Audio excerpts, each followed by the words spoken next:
ओम नमः शिवाय, ओम नमः शिवाय, ओम नमः शिवाय, ओम नमः शिवाय।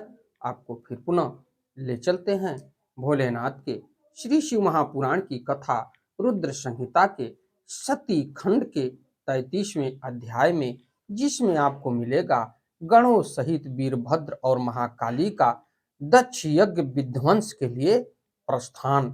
के पिछली कथा में मैंने आपको बताया था कि जब सती अपने शरीर का परित्याग उस यज्ञ के हवन कुंड में की, तो वहां पर अनेक प्रकार के योद्धाओं द्वारा युद्ध भी हुआ और उन्हीं से शिव का उपदेश वर्णन, और उसके बाद देखा जाए तो वीरभद्र की उत्पत्ति उसी समय हुई। और वीरभद्र की उत्पत्ति होने के बाद भोलेनाथ किस प्रकार से वीरभद्र को दक्ष के यज्ञ को विध्वंस करने के लिए आदेश देते हैं, और उनके साथ कौन कौन से गण यज्ञ विध्वंस में सम्मिलित होते हैं, डाकिनी शाकिनी पिशाच भूत प्रेत इत्यादि गणों द्वारा पहुंचा जाता है। तो इस कथा में मैं आपको आगे ले चलता हूं थोड़े से ध्यान के पश्चात।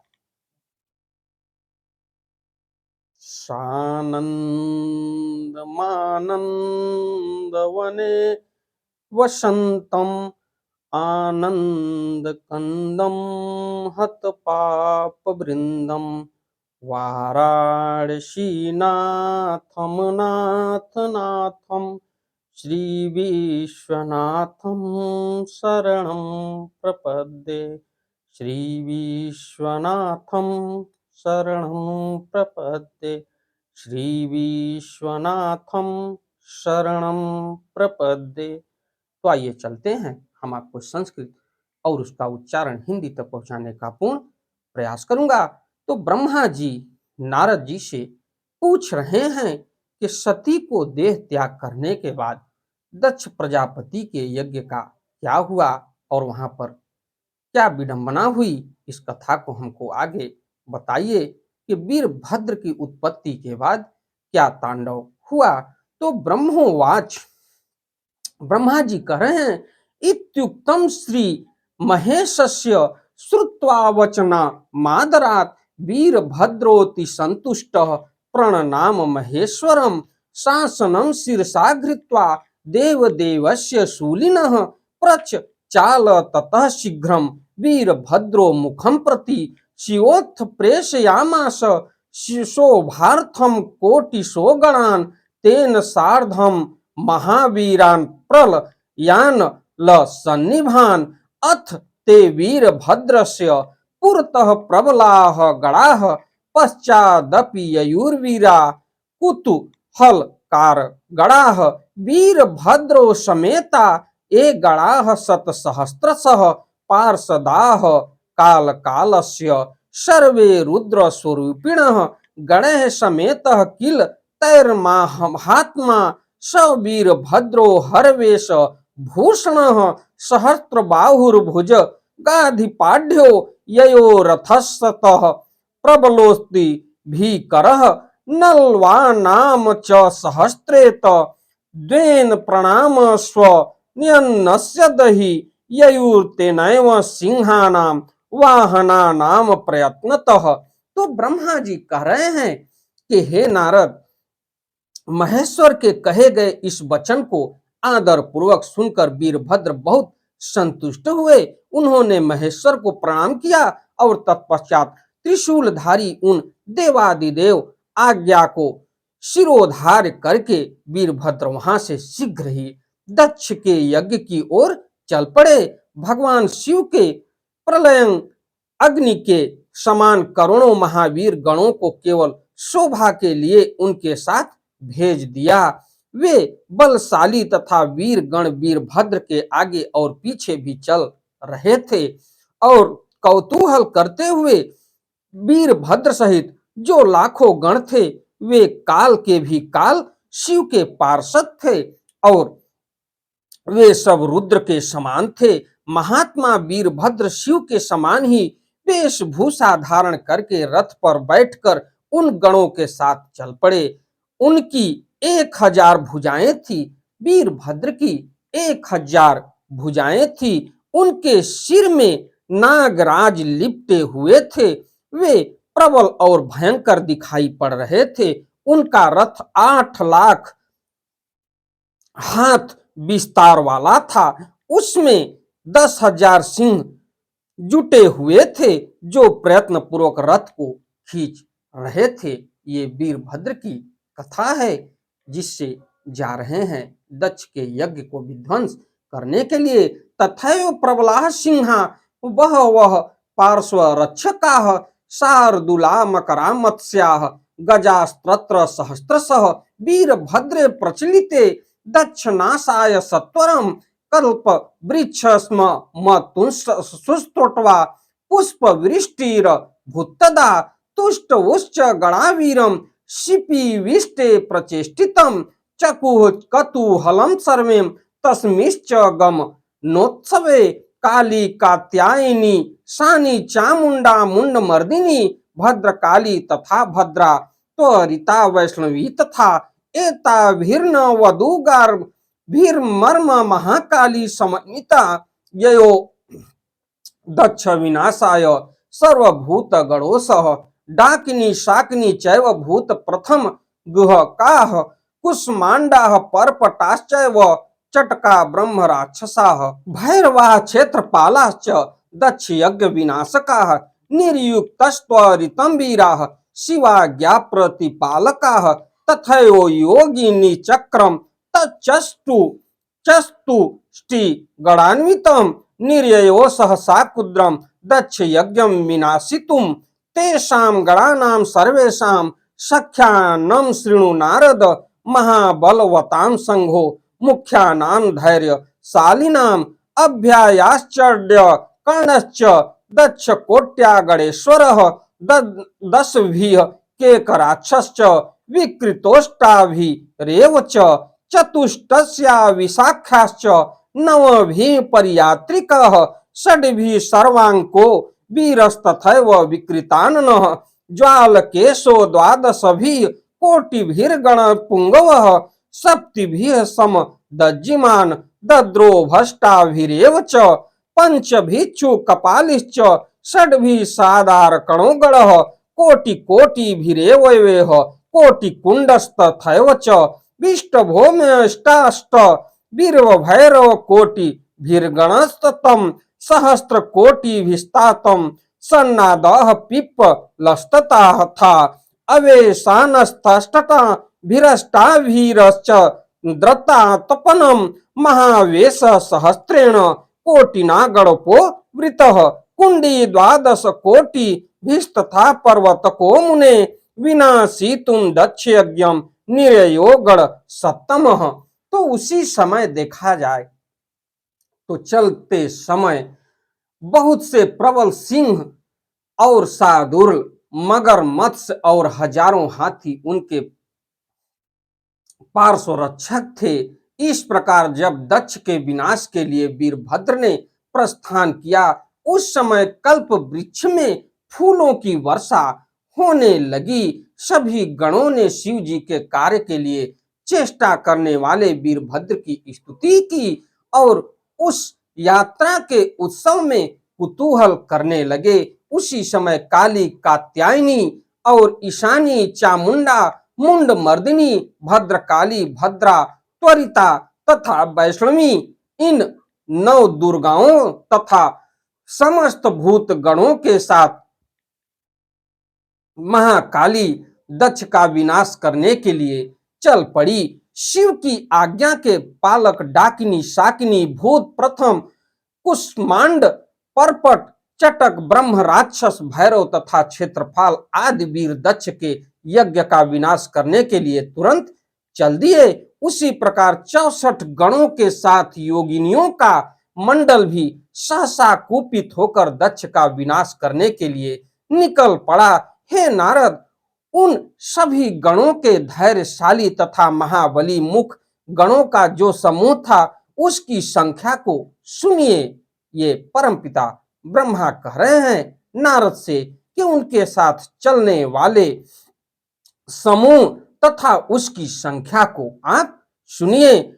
शंकुकर्ण नामक गणेश्वर 10 करोड़ गणों के साथ और केकराक्ष 10 करोड़ गणों के साथ तथा विकृत 8 करोड़ गणों के साथ चल पड़े। हे तात हे मुने, विशाख 64 करोड़ परियात्रिक 9 करोड़ और सर्वांक कह 6 करोड़, वीर विकृतानन भी 6 करोड़ गणों में श्रेष्ठ, ज्वाला केश 12 करोड़, असम दज्जिमान 7 करोड़, दद्रभग 8 करोड़ और कपाली 5 करोड़ और संदारक 6 करोड़, कोटि और कुंड 1-1 करोड़ गणों में उत्तम, विष्टंभ 64 करोड़ वीरों के साथ सन्नाद, पिप्पल 1000 करोड़, अवेशन तथा चंद्रतापन 8-8 करोड़, गणाधीश महावेश 1000 करोड़ गणों के साथ, कुंडी 12 करोड़ और गण श्रेष्ठ, पर्वत तक भी 12 करोड़ गणों के साथ दक्ष यज्ञ का विध्वंस करने के लिए चल पड़े। उसके बाद कालाश्च कालकश्चैव महाकालस्थैतौ च कोटिनाम शतकेनैव दक्ष यज्ञमेयो प्रति अग्निकृच्छ कोट्या च कोट्याग्निमुख एव च आदित्य मूर्धा कोट्या च तथा चैव घनावः सन्नः शतकोट्या च कोट्या च कुमुदो गणः अमोघ कोकिलश्चैव कोटिकोट्या गणाधिपः काष्ठा गुणश्च तुष्ट्या सुकेशो वृषभस्तथा स मंत्रको गणाधीशस्तथा तात सुनीर्यो यः काकपादोदरः पष्टि कोटिभिर्ग सत्तमम् तथा संतानकः खष्टिः कोटिभिर्गण पुंगवः महाबालश्च नवभिः कोटिभिः पुंगवस्तथा मधुपिंगस्तथा तात गणाधीशो हि निर्ययो नीलो नवत्या कोटिनाम पूर्णभद्रस्थैव च निर्ययो शतकोटि भिश्चतुर्वक्त्रो गणाधिपः विरूपाश्च कोटिनाम चतुष्ट्या गणेश्वरः तालकेतुः साड्यश्च पांचश्च गणाधिपः सर्वतकस्तथा चैव कुलिश्च स्वयं प्रभु लोकांतकश्च दीप्तामत्मा तथा दैत्यांतको मुने गणो भृंगिरिटी श्रीमान देवदेव प्रियस्तथा अस्निर्भालकश्चैव चतुष्टया सहस्त्रकः कोटि कोटि सहस्राणाम शतैर्विशाति भिर्वृतः वीरेशो हव्ययाद्युरः वीरभद्र शिवाज्ञया भूत कोटि सहस्त्रस्तु प्रयो कोटिभिस्त्रिभिः रोम जयमः स्वगणश्चैव तथा वीरो योद्धृतं तदा भेरी महानाद शंखाश्च विविधस्वनाः जटाहरो मुखाश्चैव शृंगाणि विधिनानि च ते तानि विततान्येव बन्धनानि सुखानि च वाद्रित्राणि विनेदेश्चु विविधानि महोत्सवे वीरभद्रस्य यात्रायां सबलस्य महामुने शकुनान्या वस्त्रत्र भूरिणीः सुखदानिनी दानी च। उसके बाद काल और काल का एक और महाकाल 100-100 करोड़ गणों तथा के साथ लेकर दक्ष की ओर चल पड़े। हे तात, अग्निकृत 100 करोड़, अग्निमुख 1 करोड़, आदित्य मूर्धा तथा धनावह 1-1 करोड़, सन्नाह 100 करोड़ गण, कुमुद 1 करोड़, गणेश्वर अमोक तथा कोकिल 1-1 करोड़ गणाधीश और काष्ठा गुण सुकेशी वृषभ तथा सुमंत्रक 64-64 करोड़ गणों के साथ लेकर चले। हे तात, गणों में श्रेष्ठ काकपादोदर 60 करोड़ गण, श्रेष्ठ संतानक 60 करोड़ महाबल तथा पुंगव 9-9 करोड़ गणाधीश और मधुपिंग 9 करोड़ और नील तथा पूर्ण भद्र 90 करोड़ गणों को साथ लेकर चल पड़े और गणराज चतुर्वक्त्र 100 करोड़ गणों को साथ लेकर चला। हे मुने गणेश्वर वीर विरूपाक्ष अवताल केतु षडास्य तथा गणेश्वर पंचास्य 64 करोड़ सर्व तक स्वयं प्रभु कुलीस लोकांतक दीप्तात्मा और दैत्यात्मक एवं शिव के परम प्रिय गण श्रीमान भृंगी ऋषि अश्विनी और भालक और सहस्त्रक 64 करोड़ गणों के साथ चले दक्ष के यज्ञ को विध्वंस करने के लिए।